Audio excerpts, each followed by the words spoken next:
ಶ್ರೀಗಳಿಗೆ ನಿರ್ಬಂಧದ ವಿಚಾರದ ಬಗ್ಗೆ ವಿಜಯಪುರದಲ್ಲಿ ಮಾತನಾಡಿದ ಮಾಜಿ ಡಿಸಿಎಂ ಕೆಎಸ್ ಈಶ್ವರಪ್ಪ, ರಾಜ್ಯ ಸರ್ಕಾರ ಹಿಂದೂ ಸಮಾಜಕ್ಕೆ ತೊಂದರೆ ಕೊಡ್ತಾ ಇದೆ. ಅದರಲ್ಲೂ ವೀರಶೈವ ಸಮಾಜವನ್ನ ಒಡೆಯುವ ಕೆಲಸ ಮಾಡ್ತಾ ಇದೆ. ಸಾಧು ಸಂತರನ್ನು ಬಿಡ್ತಾ ಇಲ್ಲ. ಕನ್ನೇರಿ ಮಠದ ಶ್ರೀಗಳಿಗೆ ವಿಜಯಪುರ ಮತ್ತು ಬಾಗಲಕೋಟೆಗೆ ನಿರ್ಬಂಧ ವಿಧಿಸುವ ಹಂತಕ್ಕೆ ಈ ಸರ್ಕಾರ ಹೋಗಿದೆ. ಇದನ್ನ ನಾವು ಕ್ಷಮಿಸೋದಿಲ್ಲ. ಹೀಗಾಗಿ ಅಕ್ಟೋಬರ್ 29ರಂದು ಬೆಳಗಾವಿಯಲ್ಲಿ ಸಭೆ ಕರೆದಿದ್ದೇವೆ. ಸಭೆಯಲ್ಲಿ ಯತ್ನಾಳ್, ಅರವಿಂದ ಬೆಲ್ಲದ್ ಮತ್ತು ನಾರಾಯಣ ಬಾಂಡೆಗೆ, ಈರಣ್ಣ ಕಡಾಡಿ ಮತ್ತು ಪ್ರತಾಪ ಸಿಂಹ ಸೇರಿದಂತೆ ಹಲವರು ಭಾಗಿಯಾಗ್ತಿದ್ದಾರೆ. ಅಂದು ಮುಂದಿನ ಹೋರಾಟದ ಬಗ್ಗೆ ತೀರ್ಮಾನಿಸುತ್ತೇವೆ ಅಂತ ಹೇಳಿದ್ದಾರೆ. ಸ್ವಾಮಿಗಳಿಗೆ ನಿರ್ಬಂಧ ಹಾಕಿರೋದನ್ನ ಯಾವ ರೂಪದಲ್ಲಿ ಪ್ರತಿಭಟನೆ ಮಾಡಬೇಕು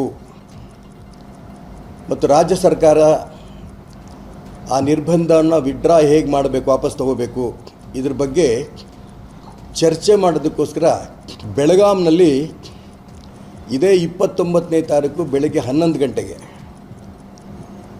ವೆಲ್ಕಮ್ ಹೋಟ್ಲಲ್ಲಿ ಒಂದು ವಿಶೇಷವಾದ ಸಭೆ ಕರೆದಿದೆ. ವೀರಶೈವ ಮತ್ತು ಲಿಂಗಾಯತ ಸಮಾಜದ ಪ್ರಮುಖರುಗಳು ಆ ಸಭೆಯಲ್ಲಿ ಭಾಗವಹಿಸ್ತಾ ಇದ್ದಾರೆ. ಬೆಳಗಾವಿ ಜಿಲ್ಲೆಯ ಅಥಣಿ ತಾಲೂಕಿನಲ್ಲಿ ನಡೀತಾ ಇರುವಂತಹ ಕೃಷ್ಣ ಸಕ್ಕರೆ ಕಾರ್ಖಾನೆ ಚುನಾವಣೆ ವೇಳೆ ಶಾಸಕ ಲಕ್ಷ್ಮಣ ಸವದಿ ಹಾಗೂ ರಮೇಶ್ ಜಾರಕಿಹೊಳಿ ಬೆಂಬಲಿಗರ ಮಧ್ಯೆ ನೂಕುನುಗ್ಗಲು ಉಂಟಾಗಿದ್ದು ಗಲಾಟೆ ಆಗಿದೆ. ಕಾರ್ಖಾನೆ ಗೇಟ್ ಮುಂದೆ ಎರಡೂ ಗುಂಪುಗಳ ಮಧ್ಯೆ ವಾಗ್ವಾದ ಆಗಿದ್ದು, ಈ ವೇಳೆ ಶಾಸಕ ಲಕ್ಷ್ಮಣ ಸವದಿ ಮಧ್ಯ ಪ್ರವೇಶಿಸಿ ಪರಿಸ್ಥಿತಿ ನಿಯಂತ್ರಿಸಿದ್ದಾರೆ. ಬಳಿಕ ಪೊಲೀಸರು ಎರಡೂ ಗುಂಪುಗಳನ್ನು ಚದುರಿಸಿದ್ದಾರೆ.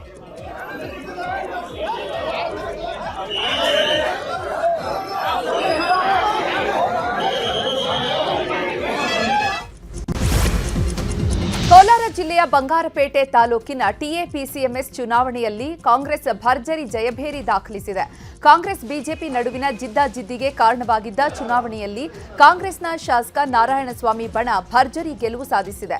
ಸಂಘದ ಅಧ್ಯಕ್ಷರಾಗಿ ಕಾಂಗ್ರೆಸ್ ಬೆಂಬಲಿತ ಮೀನಾಕ್ಷಿ ಮತ್ತು ಉಪಾಧ್ಯಕ್ಷರಾಗಿ ಹರೀಶ್ ಆಯ್ಕೆಯಾಗಿದ್ದು, 5 ನಿರ್ದೇಶಕರು ಮತ್ತು 3 ನಾಮಿನಿ ಬಲದೊಂದಿಗೆ ಕಾಂಗ್ರೆಸ್ ಅಧಿಕಾರದ ಚುಕ್ಕಾಣಿ ಹಿಡಿದಿದೆ. ಕಾಂಗ್ರೆಸ್ ಅಧಿಕಾರದ ಚುಕ್ಕಾಣಿ ಹಿಡಿದಿದ್ದು ಬಿಜೆಪಿ ಜೆಡಿಎಸ್ ಮೈತ್ರಿಕೂಟಕ್ಕೆ ತೀವ್ರ ಮುಖಭಂಗ ಉಂಟಾಗಿದೆ.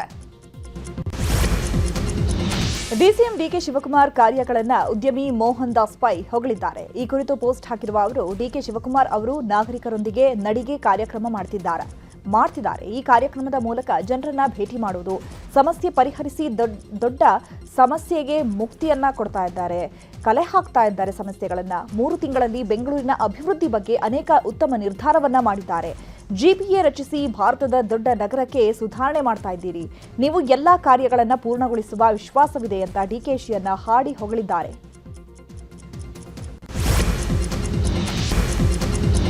ತಮಿಳುನಾಡಿನ ಫಿಲ್ಮ್ ಸಿಟಿ ಮಾಲೀಕನ ಮೇಲೆ ಬೆಂಗಳೂರಲ್ಲಿ ಎಫ್ಐಆರ್ ದಾಖಲಾಗಿದೆ. ಫ್ಯಾಷನ್ ಡಿಸೈನರ್ಗೆ ಪ್ರೀತಿ ಹೆಸರಲ್ಲಿ ಕಾಟ ಕೊಟ್ಟ ಆರೋಪದ ಹಿನ್ನೆಲೆ ಸಂತೋಷ್ ರೆಡ್ಡಿ ವಿರುದ್ಧ ವೈಯಾಲಿ ಕಾವಲ್ ಪೊಲೀಸ್ ಠಾಣೆಯಲ್ಲಿ ದೂರು ದಾಖಲಾಗಿದೆ. ತನ್ನ ಕಸಿನ್ ಮದುವೆಗೆ ಬಟ್ಟೆ ಬೇಕು ಅಂತ ಸಂತೋಷ್ ರೆಡ್ಡಿ ಮಗಳು ಫ್ಯಾಷನ್ ಡಿಸೈನರ್ ಸಂಪರ್ಕ ಮಾಡಿದ್ಲು. ಸದ್ಯ ಮಗಳನ್ನ ಕಾಂಟ್ಯಾಕ್ಟ್ ಇರೋದನ್ನ ಬಳಸಿಕೊಂಡಂತಹ ಸಂತೋಷ್ ರೆಡ್ಡಿ ಸಂಪರ್ಕವನ್ನ ಬೆಳೆಸಿದ್ದ. ಬಳಿಕ ಪರಿಚಯ ಮಾಡಿಕೊಂಡು ಸ್ನೇಹ ಬೆಳೆಸಿದ್ದ. ನಂತರ ಮಹಿಳೆ ಇರುವಂತಹ ಬೆಂಗಳೂರು ನಿವಾಸಕ್ಕೆ ಸಂತೋಷ್ ರೆಡ್ಡಿ ಬಂದಿದ್ದ. ಇದೇ ವೇಳೆ ತನ್ನ ಪ್ರೀತಿಯನ್ನ ಹೇಳಿಕೊಂಡಿದ್ದ. ಅಲ್ಲದೆ ನೀನು ಪ್ರೀತಿಸಲೇಬೇಕು ಅಂತ ಒತ್ತಾಯವನ್ನ ಮಾಡಿದ್ದ. ಇದಕ್ಕೆ ಮಹಿಳೆ ಇಲ್ಲ ಅಂತ ಹೇಳಿದ್ದಕ್ಕೆ ಹಲ್ಲೆ ನಡೆಸಿ ಕೊಲೆ ಬೆದರಿಕೆ ಹಾಕಿದ್ದಾನೆ. ಸದ್ಯ ಪ್ರಕರಣ ದಾಖಲಿಸಿಕೊಂಡಿರುವಂತಹ ಪೊಲೀಸರು ತನಿಖೆ ಮುಂದುವರೆಸಿದ್ದಾರೆ. ಚಿಕ್ಕಮಗಳೂರಿನ ಹೋಮ್ ಸ್ಟೇನಲ್ಲಿ ಯುವತಿ ಅನುಮಾನಾಸ್ಪದವಾಗಿ ಸಾವನ್ನಪ್ಪಿದ ಪ್ರಕರಣಕ್ಕೆ ಸಂಬಂಧಪಟ್ಟಂತೆ ಮೃತ ರಂಜಿತಾ ಸಾವಿನ ಹಿಂದೆ ಹಲವು ಅನುಮಾನಗಳು ಹುಟ್ಟುಕೊಳ್ತಾ ಇದೆ. ಬೇಲೂರು ತಾಲೂಕಿನ ದೇವಲಾಪುರ ನಿವಾಸಿ ರಂಜಿತಾ ಮೂಡಿಗೆರೆ ತಾಲೂಕಿನ ಹಿಪ್ಲಾ ಹೋಮ್ ಸ್ಟೇಯಲ್ಲಿ ಸ್ನೇಹಿತೆ ಜೊತೆ ತಂಗಿದ್ಲು. ಸ್ನೇಹಿತೆಯ ಎಂಗೇಜ್ಮೆಂಟ್ಗೆ ಅಂತ ರೇಖಾ ಜೊತೆ ಬಂದಿದ್ದಂತಹ ರಂಜಿತಾ, ಆದರೆ ಹೋಮ್ ಸ್ಟೇ ಸ್ನಾನದ ಗೃಹದಲ್ಲಿ ರಂಜಿತಾ ಅನುಮಾನಾಸ್ಪದವಾಗಿ ಮೃತಪಟ್ಟಿದ್ದಾಳೆ. ಆದರೆ ಹಿಪ್ಲಾ ಹೋಮ್ ಸ್ಟೇಯಲ್ಲಿ ಸಿಸಿಟಿವಿ ಕ್ಯಾಮೆರಾಗಳು ಕೂಡ ಕೆಟ್ಟಿದ್ದು, ಅಲ್ಲದೆ ಹೋಮ್ ಸ್ಟೇನಲ್ಲಿ ವಾಸ್ತವ್ಯ ಹೂಡಿದ್ದವರ ಮಾಹಿತಿಯೂ ಕೂಡ ನಿಗೂಢವಾಗಿದೆ. ಇದು ಹಲವು ಅನುಮಾನಗಳಿಗೆ ಕಾರಣವಾಗಿದೆ. ಇನ್ನು ಯುವತಿ ಸಾವನ್ನಪ್ಪಿದ ಹೋಮ್ ಸ್ಟೇಗೆ ಲೈಸೆನ್ಸ್ ಕೂಡ ಇಲ್ಲ. ಪ್ರವಾಸೋದ್ಯಮ ಇಲಾಖೆ, ಜಿಲ್ಲಾಡಳಿತ ಲೈಸೆನ್ಸ್ ನೀಡದೇ ಇದ್ರೂ ಕೂಡ ಕಳೆದ 2 ವರ್ಷಗಳಿಂದ ಅನಧಿಕೃತವಾಗಿ ಹೋಮ್ ಸ್ಟೇ ನಡೆಸ್ತಾ ಇದ್ರು. ಆದ್ರೆ ಅನುಮತಿ ಇಲ್ಲದೆ ಹೋಮ್ ಸ್ಟೇ ನಡೆಸ್ತಾ ಇದ್ರು ಕೂಡ ಪೊಲೀಸರಾಗಲಿ ಅಥವಾ ಪ್ರವಾಸೋದ್ಯಮ ಇಲಾಖೆಯಾಗಲಿ ಯಾವುದೇ ಕ್ರಮ ಕೈಗೊಳ್ಳದೆ ಸೈಲೆಂಟ್ ಆಗಿರೋದಕ್ಕೆ ಹಲವು ಅನುಮಾನಗಳು ಹುಟ್ಟುಕೊಂಡಿದೆ. ಕೊಪ್ಪಳದ ಗಂಗಾವತಿಯಲ್ಲಿ ಬಿಜೆಪಿ ಯುವ ಮೋರ್ಚಾ ಅಧ್ಯಕ್ಷ ವೆಂಕಟೇಶ್ ಕೊಲೆ ಕೇಸ್ ಸಂಬಂಧ ಕೊಲೆ ಕೇಸ್ನ ಮಾಸ್ಟರ್ ಮೈಂಡ್ ರವಿ ಎಂಬಾತನನ್ನ ಪೊಲೀಸರು ಅರೆಸ್ಟ್ ಮಾಡಿದ್ದಾರೆ.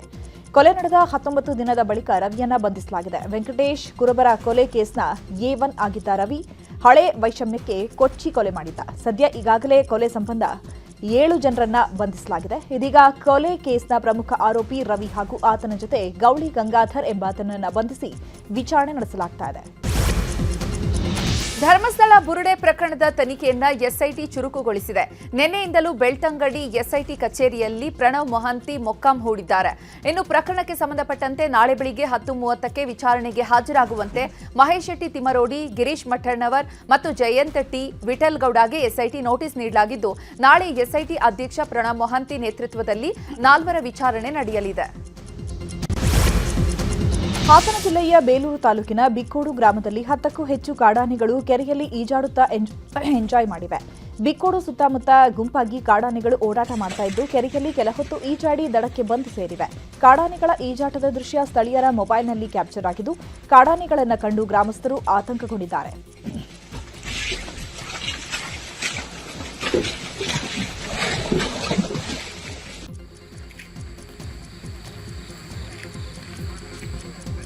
ಕಾಡಾನೆಗಳ ಹಾವಳಿಗೆ ದಾವಣಗೆರೆಯ ಗಂಡುಗನ ಹಂಕಲು ರೈತರು ಕಂಗಾಲಾಗಿದ್ದಾರೆ.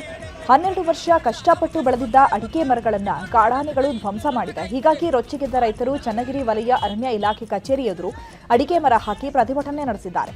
ಕಾಡಾನೆ ನಿಯಂತ್ರಿಸಲು ಆಗದಿದ್ದರೆ ಒಂದು ತೊಟ್ಟು ವಿಷ ಕೊಡಿ ಅಂತ ಪ್ರತಿಭಟನಾಕಾರರು ಆಕ್ರೋಶವನ್ನು ವ್ಯಕ್ತಪಡಿಸಿದ್ದಾರೆ. ಬಿಜೆಪಿ ಮತಗಳ್ಳತನದ ವಿರುದ್ಧ ಚಿಕ್ಕಬಳ್ಳಾಪುರ ಜಿಲ್ಲೆ ಚಿಂತಾಮಣಿಯಲ್ಲಿ ಓಟ್ ಚೋರಿ ಗದ್ದಿ ಬೋರ್ಡ್ ಅಭಿಯಾನ ನಡೆಸಲಾಗಿದೆ ಮತ್ತು ಎಐಸಿಸಿ ಕಾರ್ಯದರ್ಶಿ ಅಭಿಷೇಕ್ ದತ್ ನೇತೃತ್ವದಲ್ಲಿ ಚಿಂತಾಮಣಿಯಲ್ಲಿ ಓಟ್ ಚೋರಿ ಗದ್ದಿ ಬೋರ್ಡ್ ಅಭಿಯಾನ ನಡೆಸಲಾಗಿದ್ದು, ಎಂಸಿ ಆಂಜನೇಯ ರೆಡ್ಡಿ ಕಲ್ಯಾಣ ಮಂಟಪದಲ್ಲಿ ಸಹಿ ಸಂಗ್ರಹ ಸಭೆಯನ್ನ ಮಾಡಲಾಗಿದೆ.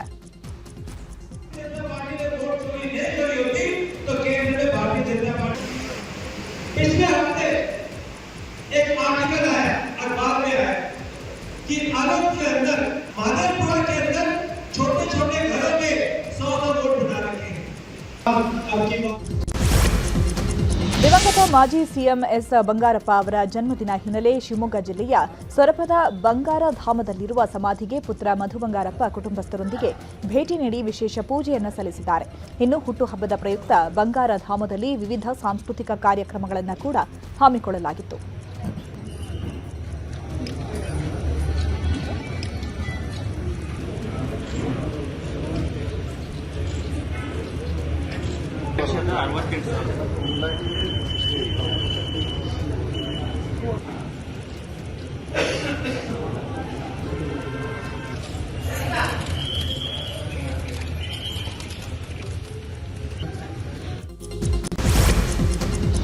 ಚಿಕ್ಕಬಳ್ಳಾಪುರಕ್ಕೆ ಕೇಂದ್ರ ಸಚಿವೆ ಶೋಭಾ ಕರಂದ್ಲಾಜೆ ಭೇಟಿ ನೀಡಿದ್ದಾರೆ.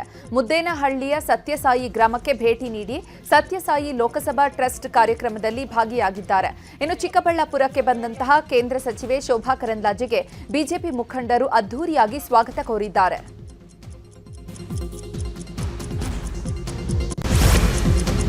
ಕಳೆದ 3 ತಿಂಗಳಿನಿಂದ ಡೆಹ್ರಾಡೂನ್ನ ಪ್ರತಿಷ್ಠಿತ ಇಂಡಿಯನ್ ಮಿಲಿಟರಿ ಅಕಾಡೆಮಿಯಲ್ಲಿ ತರಬೇತಿ ಪಡಿತಾ ಇದ್ದಂತಹ ಕಾಂಗ್ರೆಸ್ ವಕ್ತಾರೆ ಭವ್ಯ ನರಸಿಂಹಮೂರ್ತಿ ತರಬೇತಿಯನ್ನು ಮುಗಿಸಿ ವಾಪಸ್ಸಾಗಿದ್ದಾರೆ. ಭಾರತೀಯ ಸೇನೆಯ ಪ್ರಾದೇಶಿಕ ಸೇನಾಧಿಕಾರಿಯಾಗಿ ಆಯ್ಕೆಗೊಂಡಿದ್ದ ಭವ್ಯ ಲೆಫ್ಟಿನೆಂಟ್ ಶ್ರೇಣಿಯಲ್ಲಿ ಪ್ರತಿ ವರ್ಷ ಕೆಲ ಸಮಯ ಸೇವೆ ಸಲ್ಲಿಸುತ್ತಾರೆ. ಈ ಬಗ್ಗೆ ಎಕ್ಸ್ನಲ್ಲಿ ಮಾಹಿತಿ ಶೇರ್ ಮಾಡಿಕೊಂಡಿರುವ ಅವರು, ತರಬೇತಿ ಅತ್ಯಂತ ಕ್ಲಿಷ್ಟ ಹಾಗೂ ಕಠಿಣ ಅನಿಸಿದ್ರು ನನ್ನ ಜೀವನದ ಅಪೂರ್ಣ ಕ್ಷಣಗಳಾಗಿದ್ವು. ಈ ತರಬೇತಿ ನನ್ನ ದೈಹಿಕ ಸದೃಢತೆ ಹಾಗೂ ಮಾನಸಿಕ ನಿಶ್ಚಲತೆ ಹೆಚ್ಚಿಸುವಲ್ಲಿ ಮಹತ್ವದ ಪಾತ್ರ ವಹಿಸಿದೆ ಅಂತ ಬರೆದುಕೊಂಡಿದ್ದಾರೆ. ಬೆಂಗಳೂರಿನ ಕೆಪಿ ಅಗ್ರಹಾರದ ಬೆಟ್ಟಮ್ಮ ಸರ್ಕಲ್ನಲ್ಲಿ ವಾಲ್ಮೀಕಿ ಜಯಂತಿ ಆಚರಣೆ ಮಾಡಲಾಯಿತು. ಅಖಿಲ ಕರ್ನಾಟಕ ವಾಲ್ಮೀಕಿ ನಾಯಕ ಜನಪರ ವೇದಿಕೆ ಹಮ್ಮಿಕೊಂಡಿದ್ದಂತಹ ಕಾರ್ಯಕ್ರಮದಲ್ಲಿ ವಾಲ್ಮೀಕಿ ಗುರುಪೀಠದ ಪ್ರಸನ್ನಾನಂದಪುರಿ ಸ್ವಾಮೀಜಿ ಭಾಗಿಯಾಗಿದ್ರು. ವಾಲ್ಮೀಕಿ ಪುತ್ಥಳಿಗೆ ಪುಷ್ಪಾರ್ಚನೆ ಮಾಡಿ ಆಶೀರ್ವಚನವನ್ನ ನೀಡಿದ್ರು. ಜೊತೆಗೆ ಆರೋಗ್ಯ ಸಚಿವ Dinesh Gundu Rao, Bengaluru central MP PC Mohan ಮತ್ತು ಬಿಜೆಪಿ ನಾಯಕ ಸಪ್ತಗಿರಿ ಗೌಡ ಸೇರಿದಂತೆ ಸಾಕಷ್ಟು ಗಣ್ಯರು ಹಾಜರಾಗಿದ್ರು. ಇದೇ ವೇಳೆ ವಾಲ್ಮೀಕಿ ಭವನ ನಿರ್ಮಾಣ ಮಾಡಿಕೊಡುವುದಾಗಿ ಸಚಿವ ದಿನೇಶ್ ಗುಂಡೂರಾವ್ ಭರವಸೆ ನೀಡಿದರು. ಜಗದ್ಗುರುಗಳು ಕಾರ್ಯವನ್ನ ರಾಜನಹಳ್ಳಿಯ ವಾಲ್ಮೀಕಿ ಗುರುಪೀಠ ಮಾಡ್ತಾ ಇದೆ. ಜಾತ್ರೆ, ಧಾರ್ಮಿಕ ಆಚರಣೆಗಳು, ಆಧ್ಯಾತ್ಮಿಕ ಕಾರ್ಯಕ್ರಮಗಳು, ಸಾಮಾಜಿಕ